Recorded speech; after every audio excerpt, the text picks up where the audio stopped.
صباح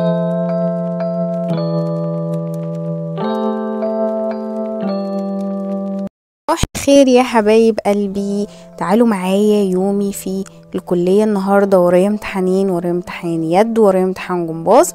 قمت من النوم طبيعي جدا وعملت لكم جد متفائلة للحياة قوي. وبعد كده بقى اخدت الغسول بتاعي وفرشة سناني علشان اغسل وشي وكمان اغسل سناني. بعد كده غسلت اسناني كويس جدا جدا. وبعد كده بقى مسحت بقى وشي بالفوطة. بعد ما غسلت وشي طبعا مسحت وشي بالفوطة، ومسحت برضو كل حتة في وشي علشان كان في مية طبعا. بعد كده عملت لكم جد عشان بقول لكم ان انا متفائلة. بعد كده حطيت الصن بلوك ده اللي هو بعمل حماية 40، عشان طبعا احنا بنتكحرت في الكلية فمحتاجين حاجة تحمينا مع اننا بنسود برضو، بس يلا هو بنضحك على نفسنا مش مشكلة. بعد كده حطيت الصباعين الحلوين دول وفركتهم كده بايدي. هو هيتهيأ لكم ان الكمية كبيرة، بس دي كمية طبيعية جدا علشان يحمي بشرتك طول ما انتي بقى في الشمس وكده. فبعد ما عملت الصن بلوك عملت لكم ابتسامة خفيفة، مش انا بقول لكم ان انا متفائلة يا جماعة. وحطيت الليب لاينر ده، ما عادش فيه حاجة طبعا من كتر البري.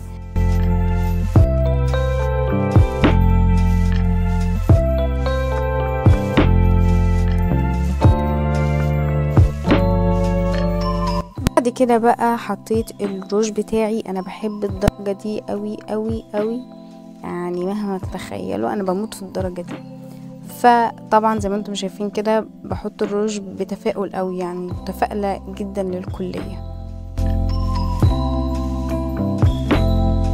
هنا كنت بحط الايلاينر ويا ريتني ما حطيته علشان بوظ لي شكل عيني، ومسحته تاني طبعا. يعني انا قعدت احاول اعمله، انا على طول بعمله بس عشان هو خلصان مش عايز يعمل معايا، فقلت هيعمل المره دي. كان بيعمل قبل كده بس دلوقتي ما عادش بيعمل خالص. فقعدت احاول ان انا اعمل فيه برضو مفيش فايده، وطلعني عامله زي العفريته حرفيا يعني وكده. فمسحته تاني.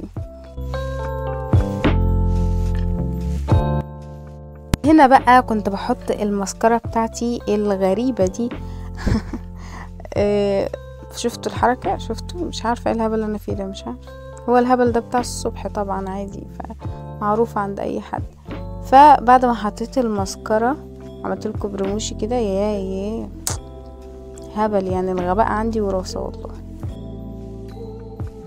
بعد كده بقى بدأت اجهز شنطة الشغل حرفيا. جبت بقى شنطتي اللذيذة الحمراء العسولة دي وفتحتها بإيد واحدة طبعا علشان أنا قوية جدا جدا جدا. بعد كده جبت اللي هو التيشيرت بتاع اليد عشان عليا امتحان النهاردة. طبقت بقى التيشيرت مع البنطلون الرياضي، أهم حاجة يعني أهم حاجة التيشيرت والبنطلون الرياضي والكوتشي. يعني لو ما جيتوش بدول هتتكتبوا غياب لبس، يعني هي حاجة كده اخر ذل، يعني مفيش حد بيتذل اكتر من بتوع تربية رياضية. المهم كفاية قهر بقى. وجبت بقى الكاب بتاعي عشان الشمس بتاكل راسنا ووشنا وحاجة تقرف الصراحة يعني. وحطيت بقى حاجتي، حاجة المحارب طبعا.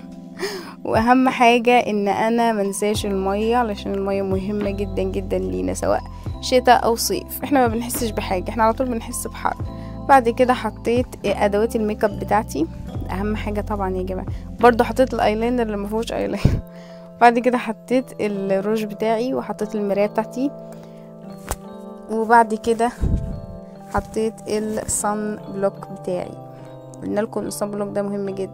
وحطيت بقى البادي سبلاش بتاعي الصغير ده، ما عادش فيه حاجه، معايا 2. واهم حاجه ان انا حطيت اسمه ايه ده، المفتاح ده القفل ده، اهم حاجه، اهم من الشنطه كامله، عشان بيحصل عندنا سرقه بالهبل. فنحافظ على حاجتنا بقى ونقفل عليها تمام.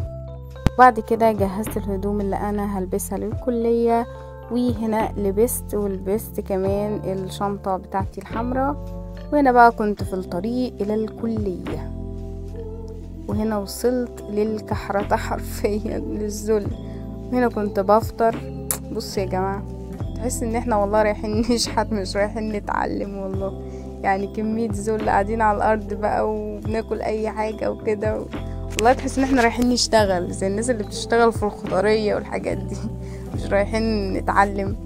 احنا بقى كنا بناكل كده ومتوكلين على الله وبندعي ان احنا ننجح. يعني احنا بنتعب تعب بس بندعي ان احنا ننجح برضو، تخيلوا يعني على الله والله. هنا بقى كنت بوريكم السندوتشات اللي انا باكلها. كنت بفطر طبعا بيض، يعني ماما على طول تعمل لي البيض عشان خايفه على صحتي. اقول لها اعملي لي لانشون، تقول لي لا، لانشون مضر للصحه. تعمل لي بيض عادي، انا باكل بيض اهو مع الشيبسي. هي مش عايزه حاجه تضر بصحتي وانا باكل شيبسي برضو اللي هو عندي يعني وكده. فهنا بقى كنت بفطر.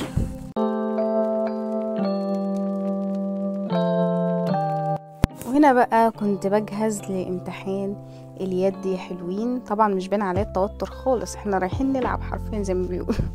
وهنا بقى كنت بتدرب. اوه ماي جاد، محدش يتريق لو سمح. وهنا بقى كنت خلصت بقى وسلمت على صاحبتي. كده يكون انتهى الفيديو بتاعنا يا حلوين. لو عجبكم الفيديو متنسوش تعملوا لايك وسبسكرايب للقناه عشان توصل لكم كل فيديوهاتي الجديده، واشوفكم في فيديو جديد يا حلوين. انيو.